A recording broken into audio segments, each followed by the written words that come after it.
Hey there, my name is David Rogers, and I want to welcome you to the Nashville Jazz Workshop's Artist Spotlight, where every month I get the chance to sit down with a handful of artists with upcoming performances at the legendary Jazz Cave in Nashville, Tennessee. We get to dive into a bit of jazz history while also learning about each artist's process of preparing for their upcoming show. This week, I was able to sit down with bassist and artist Jay White to talk about his Saturday show, Hour of Power. Jay told us a little about his experience moving from Brooklyn, New York to Nashville 8 years ago and what that journey has been like. He talked about how he's able to be himself in any musical setting and gave us a glimpse into what he's most looking forward to this Saturday. I hope you enjoy. Mr. Jay White, Yes, thank you for being here, man. I'm so glad to be here, man. Glad to be here. Yes. So you have a show on Saturday, Yes. the 1st of June. Our first June concert is Wow. you. Starting the month off. That's right. Hour of Power. Wow. Tell us about Hour of Power. What can we expect from Hour of Power? Our power is literally going to be that. It's going to just be me and my bass guitar for a whole hour, just giving you songs of love and songs of joy and songs that inspire you, songs that get you through the rest of your month, year, life, depends on how you take it all in. But it's a seed. I'm coming to sow just seeds of love and all the things I've said through music. So, yeah, I'm excited just to share and, yeah, bless you. Absolutely. Talk a little bit about your experience coming to Nashville, because you moved here from Brooklyn, Yes, born and raised in New York City. absolutely. What was that experience like? Nashville's very different from New York. So what was that, 2016, you said, is when you moved here? Yep, 2016, yep. Yeah. Yep. It's been an amazing journey just of growth, and I had to figure out everything, like coming from New York, I was, doing my thing at my dad's church, and I was doing my artist thing, and we had a building. I really wasn't touring, and everything was pretty much in house. I was selling my own CDs. I was, I had my system going. I was fine. So coming to Nashville, I had to reconfigure how to live and how to just do everything, which started me traveling, and that's a journey all in itself. And I started making moves towards Nashville. I started God started connecting me with people just in the journey who essentially I toured my way here. I essentially got to Nashville I was doing a tour with Jeff Coffin and Future Man Wooten. Yes. And they, it was like a welcome. I was on tour with Jonathan Scales, and we all was together and drove in with Jeff Coffin. I believe it was April 1st or April 2nd. April 2nd, yeah, something like that. Yeah, it's been amazing. Apartment that I ain't had no place to live. The place fell in my lap. Yeah. 4 months free. Yeah, it was I watched my faith not fail me. So it's been amazing. So now, after these 8 years, to cut the story, I'm back to where I'm ready to share my music and share my story, because the things I speak about now is through experience. Through these 8 years, I can the things I speak about is not what my mama said or hearsay. It's I lived it. I proved it. It's been amazing. Yes. Yeah. It's been amazing to watch it. We were reminiscing about the first time we played a gig together with Mr. Kevin Whalum. Oh, wow. I think before the pandemic. Absolutely. And just to see your journey, your music almost transcends genre.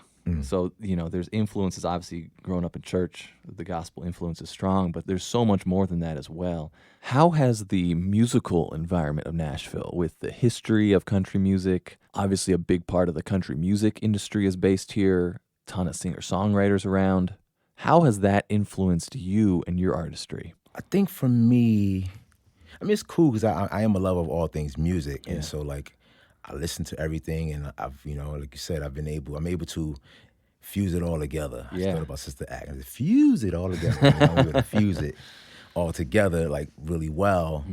And so but with the country, it wasn't I was intentional trying to play country. I can't even name you 5 country artists. Yeah. You feel me? Yeah. But I was attracted to these sounds. These instruments, what is this pedal steel? What is these things? And so I was attracted to that and incorporating it into what I'm doing, which is my foundation is gospel. But I was incorporating what I was hearing into the music, and it was key, people I was studying, or a James Taylor. I spent time with him, and it's you get a lot of information from him, you know what I'm saying? And you incorporate that with your roots, and you incorporate, and you get this, and I've created something that, I believe that only I can do, which is the point of creation. Just, go after something and invent something that comes from you. And so I think that's essentially what I've done.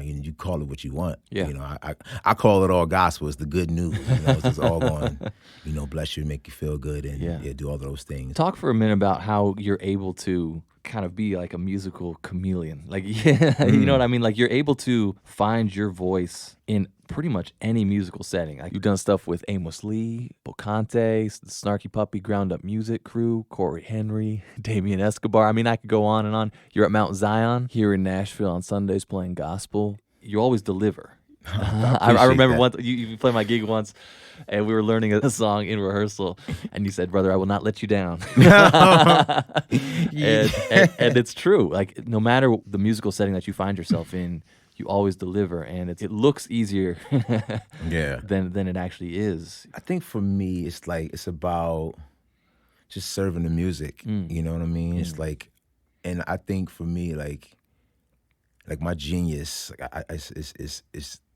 is that I trust. You know what I'm saying? I literally live by faith. I walk by faith. Like that's literally my whole being, whole. It's who I am. So like even musically, it's like, how did you come up with that? How would you? I just trust. So I don't know really what it is. I just know the end. Yeah. And I definitely knew David Rogers. I was not gonna let you down. Because what you were doing is, what you're doing is amazing. I respect it. And so it's like, yeah, I know, like, if you trust me to be who I am, then, like, I may not get every note correct, but if you could just trust that, I can bring something to this table to make you be like, you know what, bro, like, I'm expanding. Like we've expanded together this experience, and that's really what it's about for me. I'm about serving the moment and, like, unapologetically unafraid, just pushing the limits and how can we do something new? Behold, I make all things new, saith God. And, we're supposed to be images. We are images and reflections of that. So that's what I do. Yes. What is one thing that you're most excited for about this Saturday? I get to play and just bless people. I got these ideas. I just want to share it. I just want to just pour out and just share. I mean, the crazy thing is, like, obviously I want to bless people, but that's a byproduct of me blessing myself. You know what I'm saying? I'm created to do a thing, and I'm at my highest self when I'm doing that. So I just want to play. Absolutely. Yeah.